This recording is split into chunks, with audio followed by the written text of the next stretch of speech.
Hi dear children, hope you are doing good. So let us start our new session on diffraction. So sometimes it is said as diffraction, but I prefer to say diffraction. Forgive me if I make a mistake in the pronunciation. That is not the matter of concern here because it's a concept what matters here. Okay, what is diffraction and what is the situation pertaining to diffraction? You might have seen light passing through small keyholes. In Malayalam we have a song. Vadil Paduduliyudan Munnil Kungumam. Vari Vidarum Trisandhya Pole. Vadil Padudu means keyhole. Vadil Paduduliyuda. So that is a small opening, right? The keyhole is a small opening and light comes in through it. Light comes through the small opening and it spreads inside the room, right? You might have seen it. Another situation, a half open or a partially open door and light enters through it during the evening time. Another situation, so just like around the boundary of the clouds, you might be seeing some, some lines of sunlight spreading. These are all examples of diffraction. So what is basically diffraction if I ask you? It is the bending of light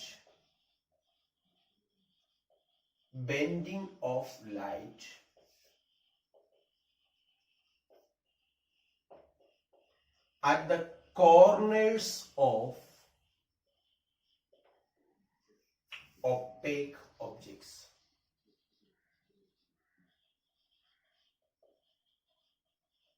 The bending of light at the corners of opaque obstacles or objects is called diffraction. Like interference. So interference is a property which can be explained only with the wave theory.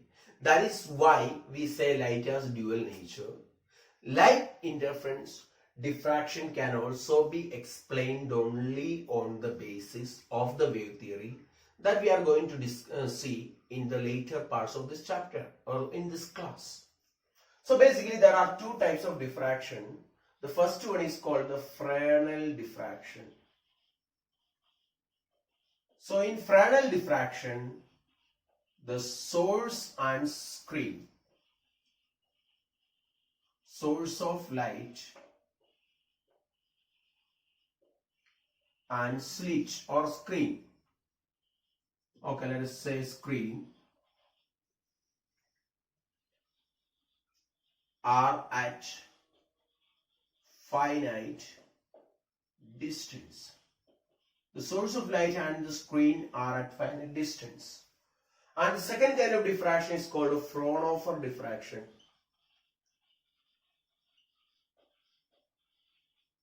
So in Fraunhofer diffraction, what I will say is that source and screen, source, slit and source and screen at infinite distance.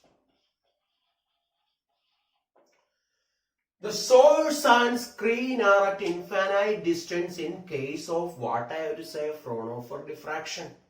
Then my question, so as sir is saying, sir, the source and the screen are at very large distance. How could we able to get the image on the screen? There we use lens in order to focus the image on the screen. That is what we do with the Fraunhofer diffraction. So in Fresnel diffraction, the source and the screen are at finite distance. So in Fraunhofer diffraction, they are at an infinite distance. So this is the idea you have to get regarding the two kinds of diffractions that are existing. Now in the next discussion, which is a very important topic, and what I will say students generally find it very difficult to understand. So please listen properly. Diffraction. So we are going to discuss about the diffraction due to a single slit. So single slit diffraction.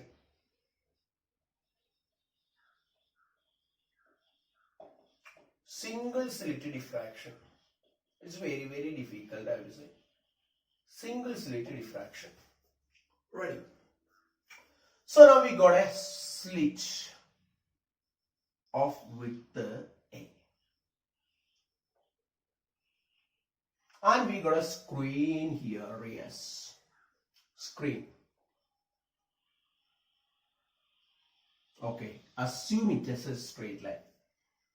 The separation here is say capital D, like we did in case of interference.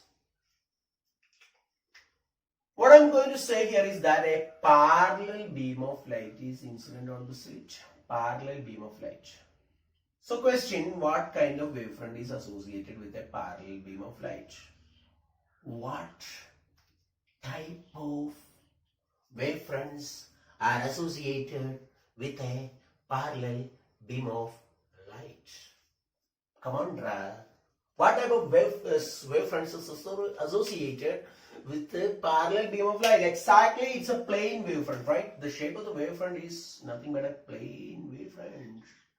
It is a plane wavefront. The wavefront associated with a parallel beam of light is plane wavefront, right? So now, come on, tell me Huygens wave theory.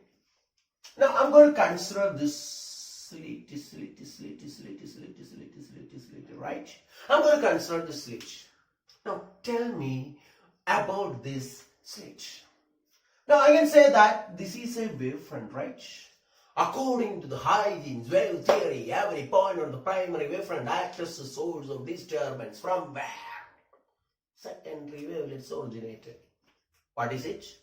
Every point on the primary wavefront acts as a source of disturbance from where secondary wavelets originated. Right? So that means this is a point on the primary wavefront. So which means we are expecting a secondary wavelet from here. This is a point on the primary wavefront, which means we have to expect a secondary wavelet here. This is a point on the primary wavefront, again secondary wavelet. So that means if you divide the slit into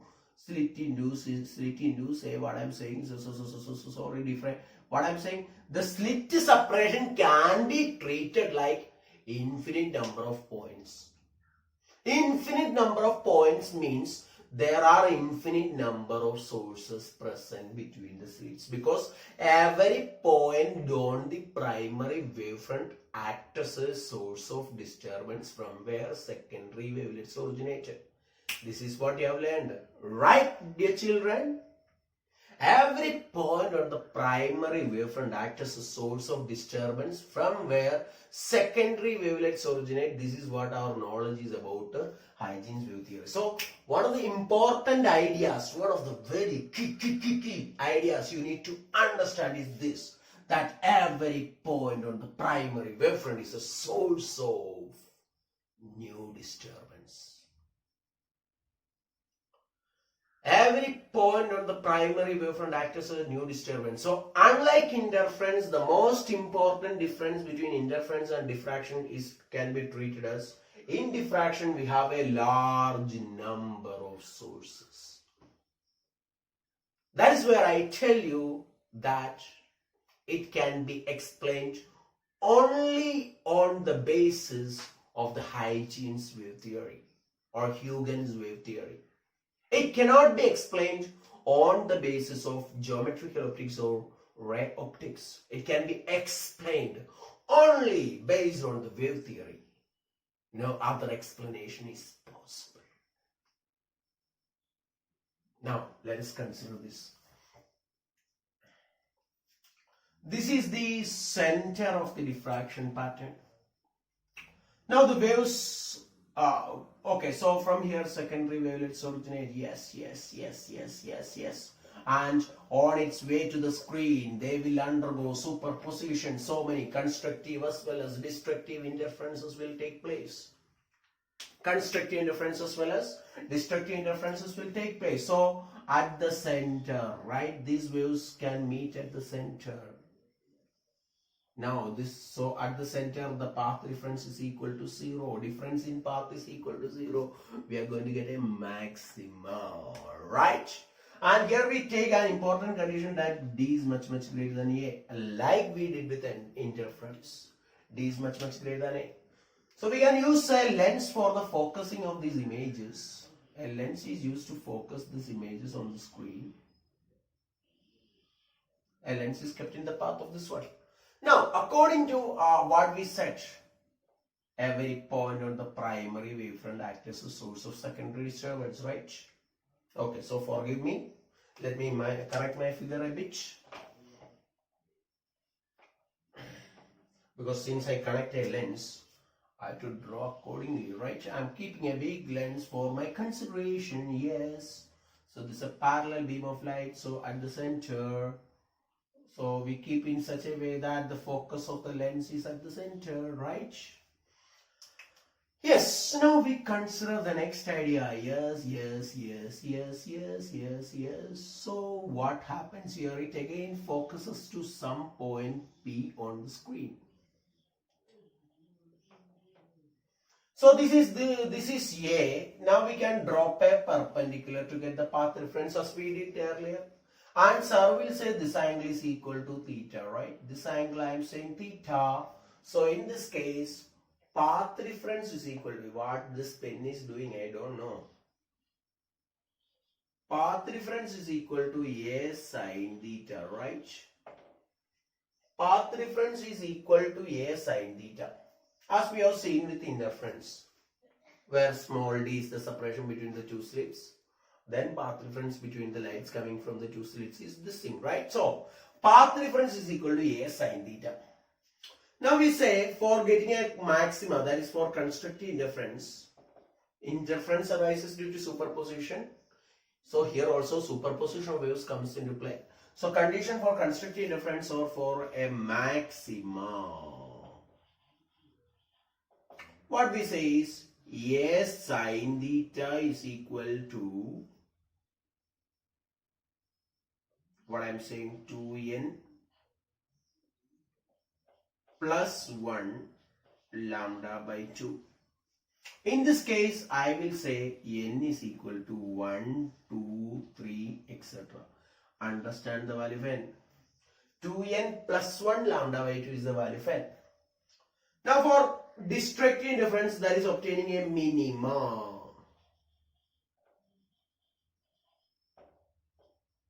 Path reference A sin theta is equal to n lambda, where n takes the values again 1, 2, 3, etc. Confused? Probably yes. I know that you have got a lot of confusions here, right? I know that you have got a lot of confusions here, sir. This is the condition. So actually for this condition, sir, we are supposed to get minima now, but we are getting a maxima here. We are expected to get a minima here, but we are getting a maxima in diffraction, where the condition for minima in interference. And similarly in destructive interference, we got path reference is equal to n lambda for minima. That's the difference between interference and single slit diffraction. So now our job is to understand how these conditions are satisfied.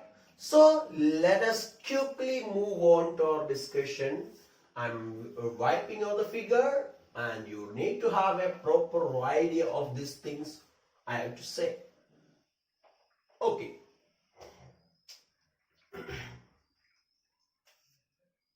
So this is a single slit. This is a screen. Now what I'm saying, as I told you a little before, consider that a slit consists of infinite number of sources. Now I'm taking a source here, I'm taking another source here, which is at equal distance from the center.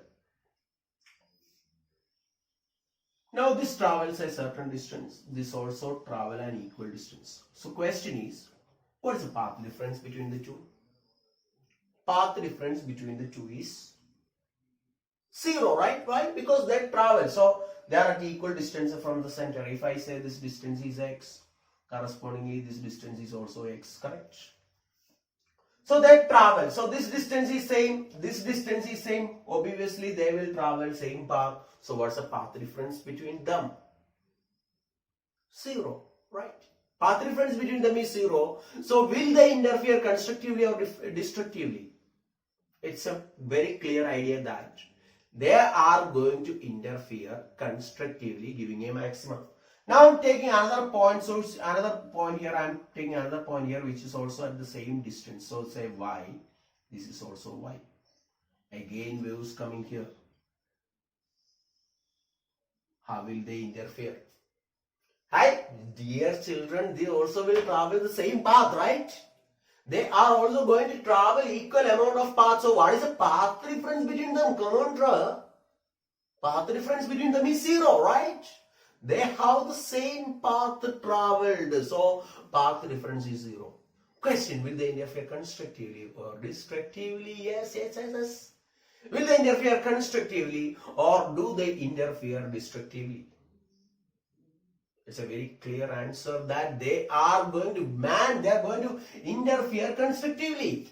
Right? So, with a maxima or minima, sure that we will get a maxima.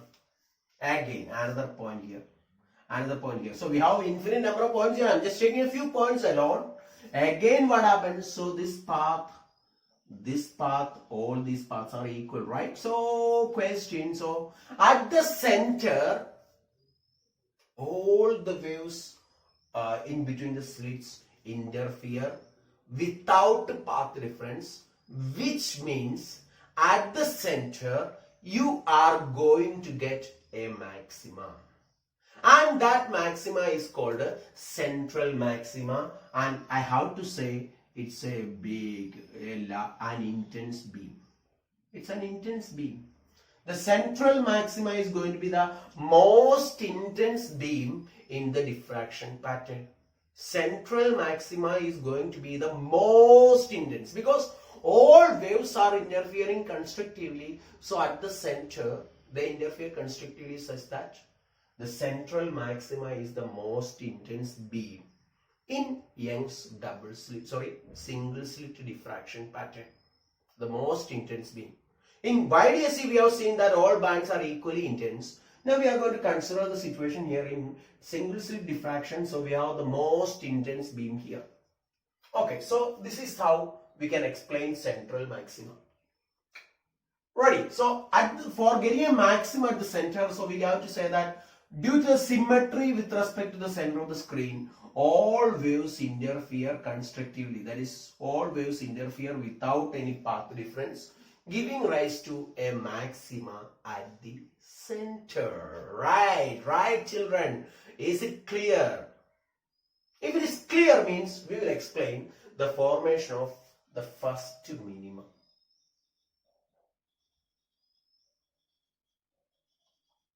Formation of the first minima. So clear-cut understanding of the idea is very, very important here. Clear-cut understanding of the theory. Clear-cut understanding. So you have to be very thorough with the theory.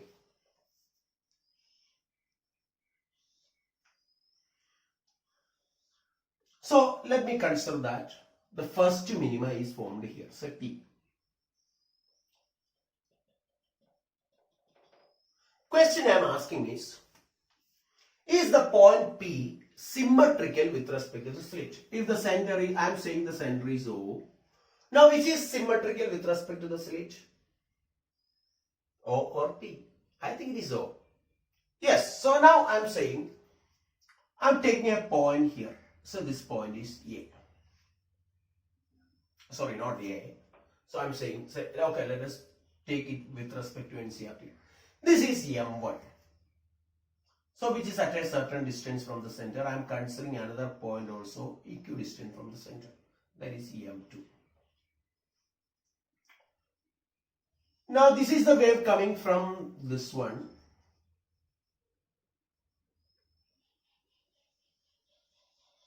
This is the wave coming from this one.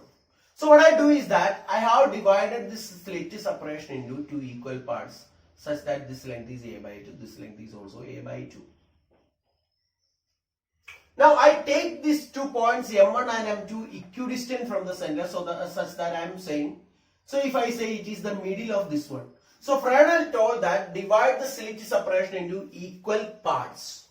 So to explain the formation of first minima, second maxima, third minima, so on, he told that divide the slit separation into equal parts and they are called by the name half period zones. Divide the slit separation into equal parts and he called it by the name half period zone. Half period zones. Divide the slit separation into equal parts and they are called as half period zones. And he also stated in this way. So at a point on the screen, comma, waves coming from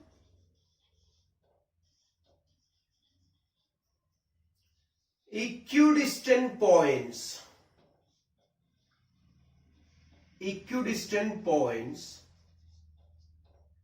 on the adjacent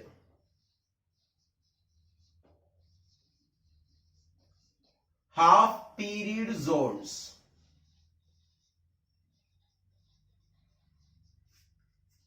have a path reference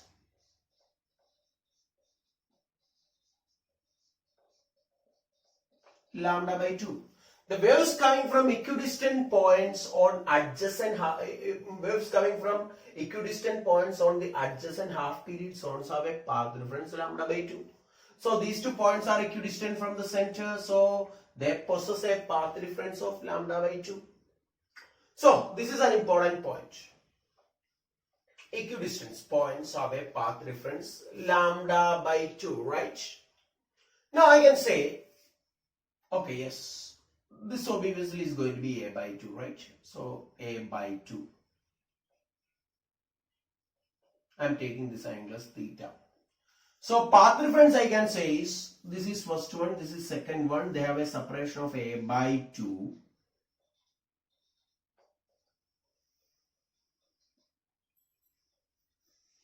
And I said this angle is theta, this is 90 degree. So path reference is a by 2 sine theta. So waves coming out from adjacent half period zones have a path reference of lambda by 2. So a by 2 sine theta is equal to lambda by 2, right? The waves coming out from adjacent half period zones have a path reference lambda by 2. So a by 2 sine theta is equal to lambda by 2, or I can say a sine theta is equal to lambda. A sine theta is equal to lambda. So this is the condition for obtaining what I will say first minima. First minima. The condition for obtaining first minima is a sine theta is equal to lambda. A sine theta is equal to lambda, we get a first minima. Now we can explain this in detail also. Okay, we have considered 2 points here. How we take it? When I consider the first point here, we will take the corresponding point on. This is the first half period zone, this is the second half period zone. When I take a point here, I will take this point. Now this is one wave, this is the second wave. What's the path reference here? This distance, as I told you, this is a by 2, right? When I take the next point here, I will take the second point here. They will also interfere with the path reference lambda by 2. When I take the third point here, I will take the third point here also. They will interfere with the path reference lambda by 2. So what I can say, all these points have a path reference lambda by 2.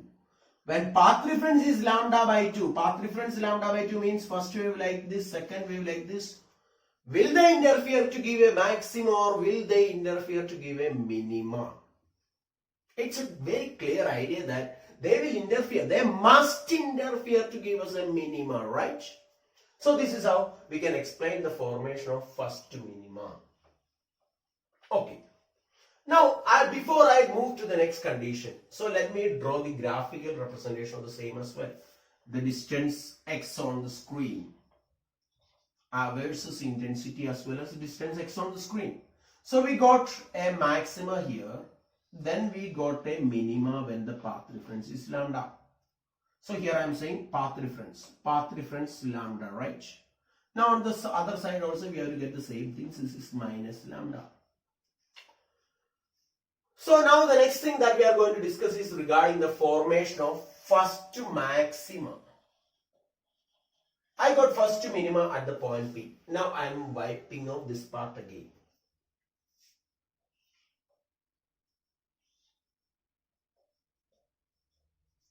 Now I'm taking the next point Q here.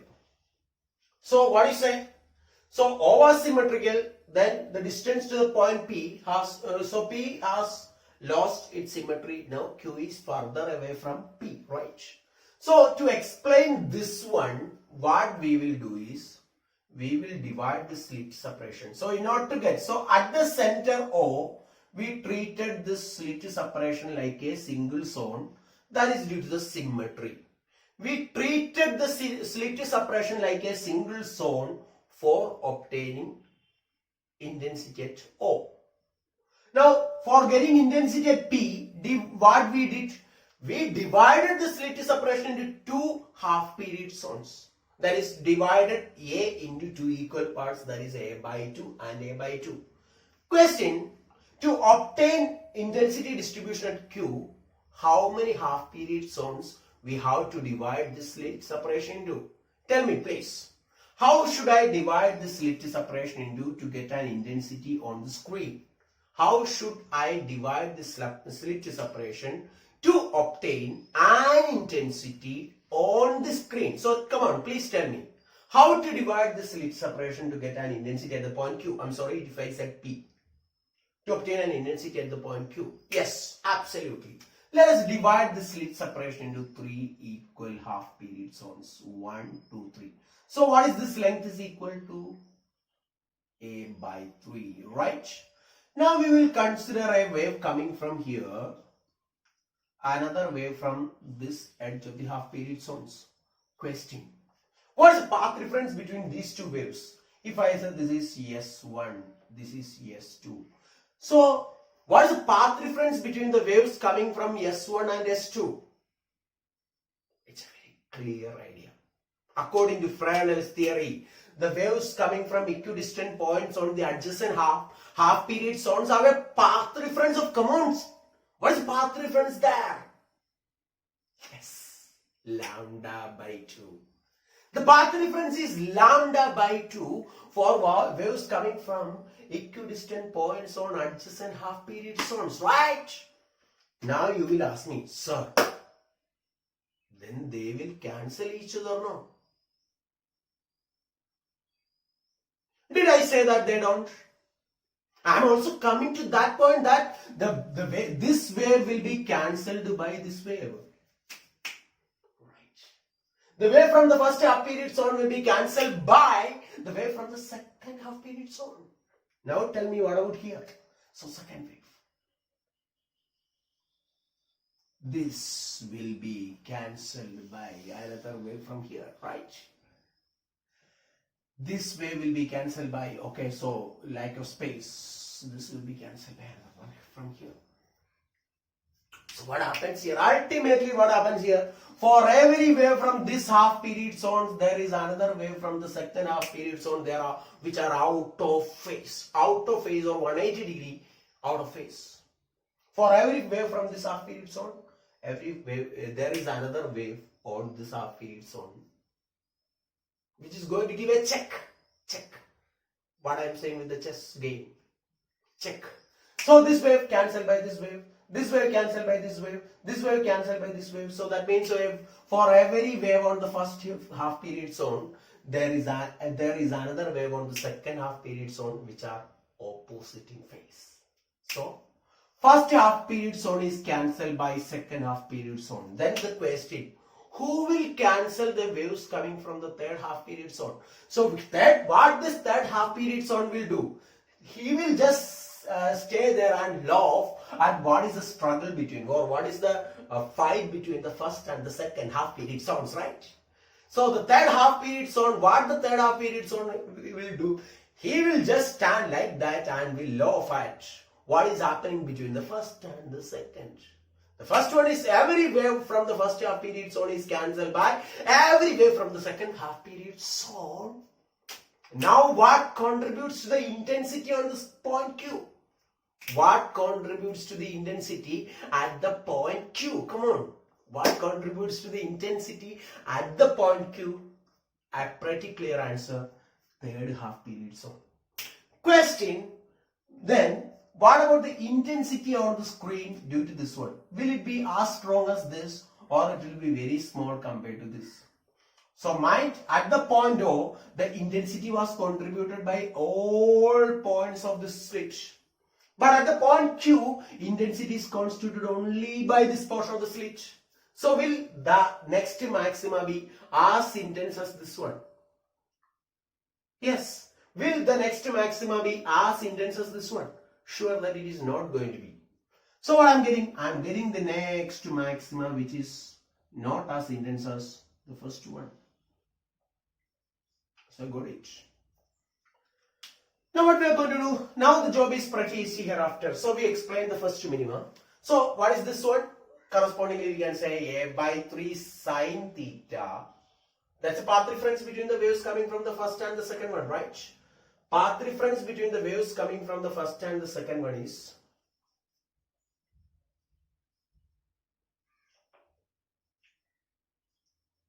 okay, forgive me for difference in size.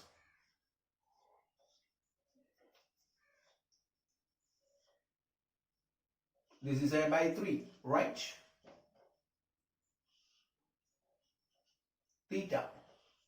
So a by 3 sine theta is equal to lambda by 2, right? I told you, so don't be confused here. The waves coming from equidistant point on adjacent half period zones have a path difference of lambda by 2. So a by 3 sine theta is equal to lambda by 2, or I am getting a sine theta is equal to 3 lambda by 2.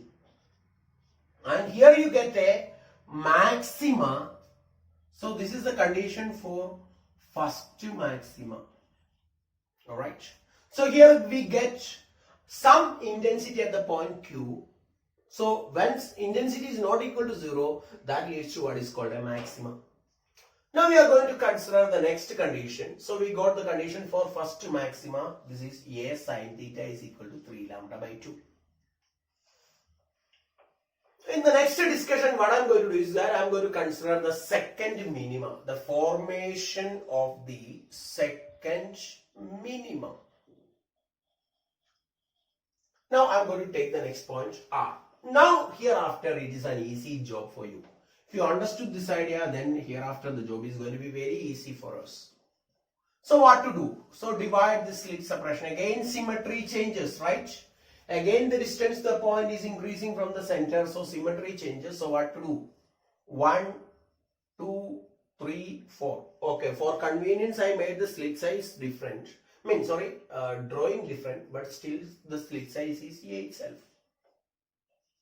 So this point cancel, right? First half period zone. So here we have an even number of half period zones. So 1, 2, 3, 4, right? So for every wave from the first half period zone, we have another wave from the second half period zone. For every wave from the third half period zone, we have a wave from the fourth half period zone. So in this case, correspondingly, we can say that a by 4 sine theta, that is a path reference, that's equal to lambda by 2. Or a sine theta is equal to 2 lambda. Are you going to get a maxima at R or minima at R? Are you going to get a maxima or minima at R? Are you going to get a maxima or minima at R? It's very pretty clear idea that we are going to get a minima, right? So we will get a minima at R. So a sine theta is equal to 2 lambda. So this is the condition for second minima. Because why minima at R? Because this wave and this wave is cancelled. These and these are cancelled. So it will be a minimum. So now we are going to get the next condition, that is the condition for second maximum. Again the job is easy. Now we need to just say what? So so what to do with the slit separation now? Divide the slit separation to how many? So second minima I got. Second minima I am getting at 2 lambda, right? I got the second minima 2 lambda. Now for the second maxima, divide the slit separation to 1, 2, 3, 4, 5 half period zones. 1, 2, 3, 4 cancel, right? 1 and 2 cancel each other. 3 and 4 cancel each other. Now, fifth one remains not cancelled, but again the separation is reduced. We divided the slit separation into 5 parts, right? So the intensity will be smaller than we got earlier. Smaller than we got earlier. So this is the basic difference. So here I can say A by 5 sin theta is equal to lambda by 2, or A sin theta is equal to 5 lambda by 2. Right. So A sin theta is equal to 5 lambda by 2. So we get a maximum here. Now the discussion I am winding up here. This is minus 3 lambda. This is plus 3 lambda. So on it will go. So we have seen that maximas are obtained for odd multiples of lambda by 2, and minima we got integral multiple of lambda. Now we have proved the condition for maxima. Now we will generalize, as we said at the beginning of this session. A sin theta is equal to 2n plus 1 lambda by 2 for maxima. And please remember, here n value takes 1, 2, 3, etc., not 0. And for obtaining minima, what we said, A sin theta is equal to n lambda.